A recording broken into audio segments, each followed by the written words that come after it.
बेयावनो नोंथांमोननि गासैबो चेनेलखौ आंनिफ्राय गोसो गोरबोनिफ्राय साबायखर बावबाय। दिनै खौसेथि बर' सुबुं आफाद सिलाफोथार आनसलिकनि बानजायनायाव मोनसे मेल जाना थाङो, बेयाव सांग्रांथि मेल, आरो बे मेलाव आंखौ आलासि महरै लिंहरनायखाय आं बिथांमोननिसिम साबायखर बावदों।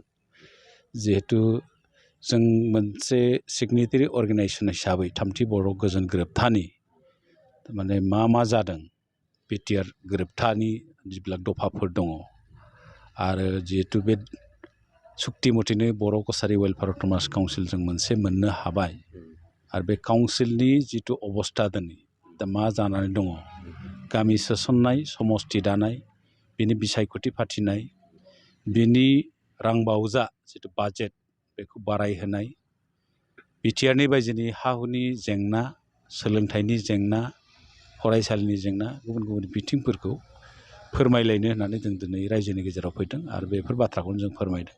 आरो बेफोरनि सायाव जों गासैबो मा जानानै दङ बेफोरखौ जों रायजोफोरनि गेजेराव फोरमायदों।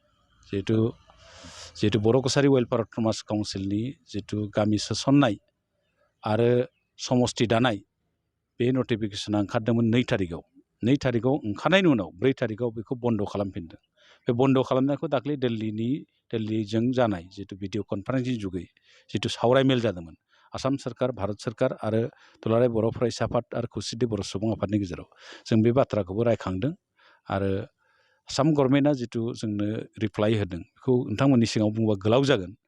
दा बेनिखायनो आं बुंबाय, बेफोर बाथ्राखौ जों रायजोफोरनि गेजेराव फोरमायलायजोबनो फैदों। जिहेतु रायजोफ्राबो थारमाने जिहेतु आन्दलनाव बयबो बाहागो लादों नालाय, बाथ्राफोरखौ मिथिनायनि बिथांमोनहा मोन्थाय दं। बेफोर बाथ्राखौ जों गेबेङैनो फोरमायफैनायनि मोनसे हाबाफारि लादों।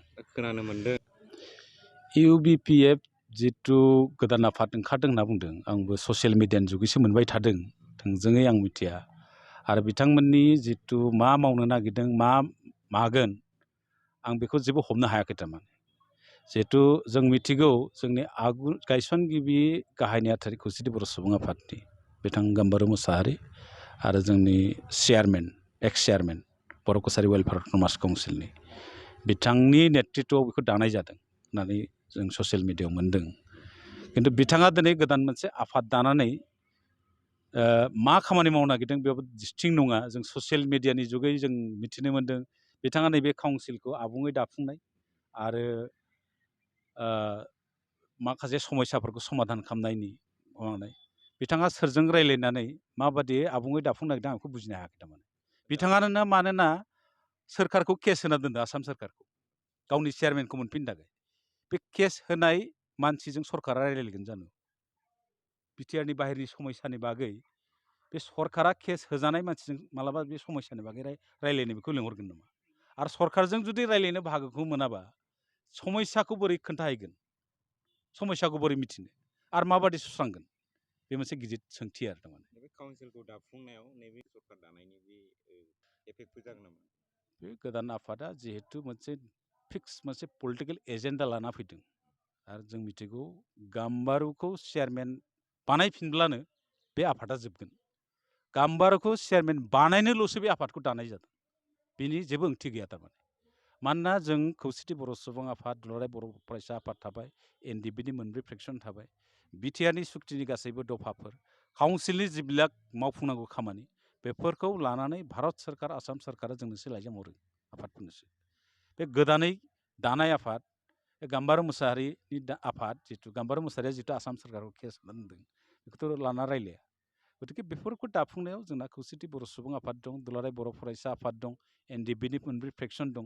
जों जथाय आफादफ्रा ज' थालायनानै खामानि मावनायाव बे जेबो आख' फाख' खालामनो हाया होननानै जोंहा मोनसे फोथायनाय दं। मोनसे कुइसन, बिथांमोननि जिथु आफाद दानाय, फैगोन नामा बियो?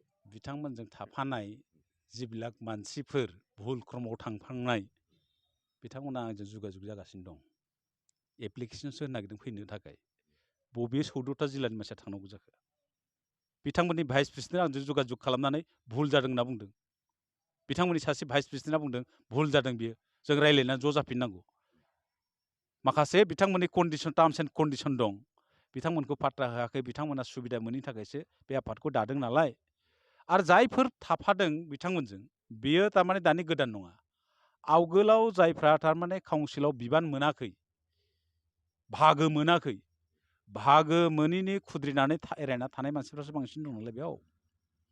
आरो बै बाहागो मोननाय समाव गाम्बारुआ बिसोरखौ फात्ता होआखैमोन, गाम्बारु मोसाहारिया। खिन्थु गावहाबो एक्लाय जानाय उनाव बै बाहागो मोनै खुद्रिनानै थानाय मानसिफोरखौ लानासो दादों नालाय, आवगोलावबो जेबो खालामनो हायाखै, दाबो जेबो खालामनो हाया, जेबो जाया बेजों।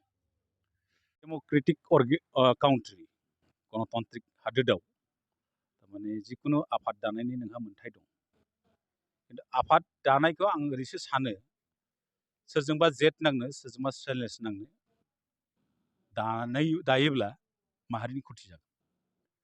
आफादखौ दा, खिन्थु बयजोंबो थाखानाय जेब्ला माहारियारि आफादफोर दं, बिथांमोनजों जाहाथे गोरोबफानायनि एजेन्डाफोर दंब्ला, मावफानायनि, सहाय होलायनायनि, बा थाफानानै बा लाफानानै खामानि मावनायनि एजेन्डाफोर दंब्ला बिथांमोनहा, बेफोर आफादखौ जों एक्सेप्ट खालामजायो, आफादा जेसेबांखि जायाथों मानो।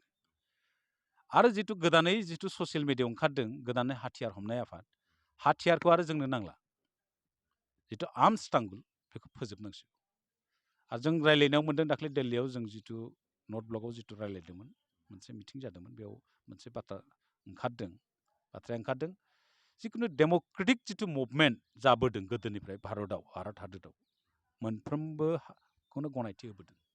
खिन्थु जिथु एक्सट्रिमिस्ट, उग्रबादि, आतंकबादि, बेखौ दिनै भारतबर्सल' नङा, सारा प्रिथिबियाव फोजोबनायनि थाखाय मोनसे राहा लागासिनो दं। गतिके दिनैनि बे ससियेल मिडियानि जुगाव, बे डिजिटेल मुगायाव दा जे हाथियार हमनानै सोरखौबा भाबुखि धमखि होबावगोन, बेजों जे बे लेभेलजों जे खामानि मावनो हागोन रायजोनि, बेयाव आंहा फोथायनाय गैया।